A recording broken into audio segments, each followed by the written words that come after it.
The story begins in a small village in southern Nigeria, a village where the morning sun rises over red earth roads, where roosters crow before dawn, and where dreams are often bigger than the houses people live in. In that village lived a boy named Chinedu Okafor. Chinedu was not just any boy, he was the only son of his parents. His father, Mr. Okafor, was a farmer who spent long days under the burning sun growing cassava and yams. His hands were rough and cracked from years of digging into stubborn soil. His mother, Mama Ngozi, sold vegetables and palm oil in the village market. Every day she walked miles with a basket balanced on her head, hoping to make just enough to feed the family. They were not rich, in fact. They were far from it. But they had something stronger than wealth. They had hope.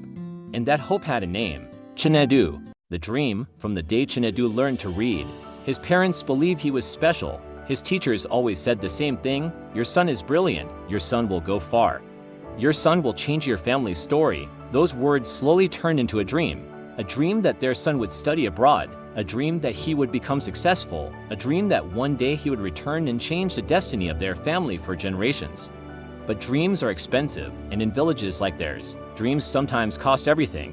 One evening, after dinner, Chinedu overheard his parents speaking quietly outside. His father said softly, "If we sell the land near the river, we might raise enough money." His mother hesitated. "That land feeds us, but this boy," his father replied, "he will feed generations." After months of struggle, loans, and selling almost everything they owned, the dream finally became real. Chinedu received admission to King's College London in the United Kingdom. The entire village celebrated. People came to congratulate his parents. "You're blessed. Your son will become a big man." On the day Chinedu left Nigeria, his mother held his hands tightly. Her eyes were filled with tears. "My son," she said, "remember where you come from." His father added one more sentence: "We have given you everything we have. Make it count." Chinedu nodded. He promised him he would not fail.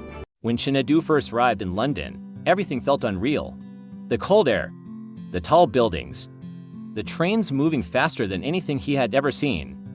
For the first time in his life, he felt like he was standing in the center of the world. At King's College London, he met students from every corner of the planet.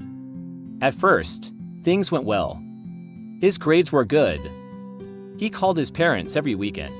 They would ask the same questions every time. "Are you eating well? Are your classes going well? Are you studying hard?" And every time he answered with confidence, "Yes, Mama. Yes, Papa." But slowly things began to change. London was expensive, very expensive. The money his parents sent was barely enough. Tuition, books, food, rent. Every week felt like a financial battle. He tried to find a job, but with a student visa, work options were limited. Most places rejected him. Some didn't even call back. Days turned into weeks. Weeks turned into months. The pressure started building. Assignments piled up. Bills piled up. Loneliness piled up. And then he met new friends. At first they seemed friendly. They invited him out. They told him not to stress too much. Life is short. One of them said, "You have to enjoy London." It started small. Just late nights. Then parties. Then alcohol. Then something worse, drugs. At first Chinedu resisted, but the pressure was heavy, and slowly, he gave in.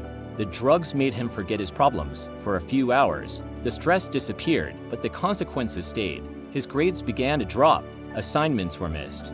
He stopped attending some lectures. Emails from the university began arriving, warnings, academic notices, meetings with advisors. But Chinedu ignored them. He kept telling himself, "I will fix everything later," but later never came. Until one day, the email arrived, the one email that changed everything. It was from King's College London administration. The subject line read, "Academic Termination Notice." His heart began pounding. He opened it slowly. The words felt like knives. "Due to poor academic performance in violation of university conduct policies, your enrollment has been terminated." Chinedu stared at the screen for a long time. His entire world collapsed in silence. The dream, the sacrifices, the promises, everything was gone. That night he couldn't sleep. Only one thought repeated in his mind: how will I tell my parents? The people who sold their land, the people who sold their future, the people who believed in him more than anyone else. How could he tell them he had failed? For weeks, he avoided their calls. He stopped replying to messages. But deep inside, guilt began eating him alive. One evening, Chinedu sat alone near the river Thames. The city lights reflected on the water. People walked past him laughing. But he felt completely alone. He remembered his father's words. "We have given you everything we have." For the first time since arriving in London, Chinedu cried. Not small tears, but deep, painful tears. He realized something important that night. Running from the truth would only destroy him more. So he made a decision. He would call his parents and tell them everything. Back in Nigeria, it was morning. His mother answered the phone. "Chinedu, my son. Why have you not called?" He couldn't speak at first. Then slowly, the truth came out. Everything. The struggles. The drugs. The failed grades. The expulsion. There was silence on the phone. Long silence.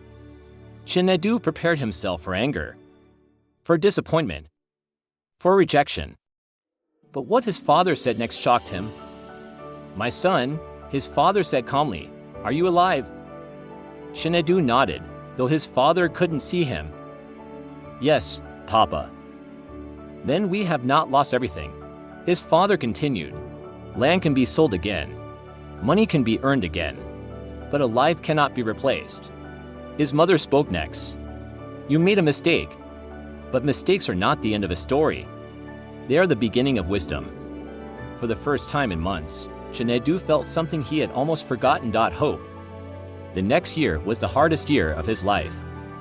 He quit drugs completely. He sought counseling. He took small legal jobs allowed under his visa restrictions. He studied again. He rebuilt his discipline. Slowly, he applied to universities again. Many rejected him, but one finally accepted him. A second chance. And this time, he refused to waste it. Years later, 5 years later, the same village in Nigeria. Children run behind it shouting, "He's back! He's back!" Chinedu steps out. Older. Stronger. Wiser. His parents stand in front of their small house. His mother begins to cry. His father smiles quietly. Chinedu kneels before them. "Thank you for not giving up on me."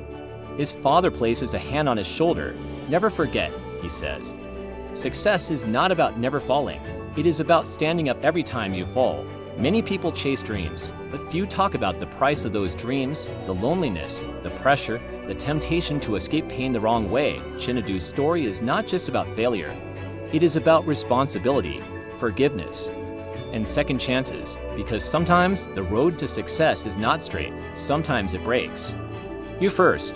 But if you learn from the fall, the dream can still live. And somewhere in that small Nigerian village, a young boy now studies under a lamp at night. Inspired by the story of the man who once failed, but chose to rise again. The end.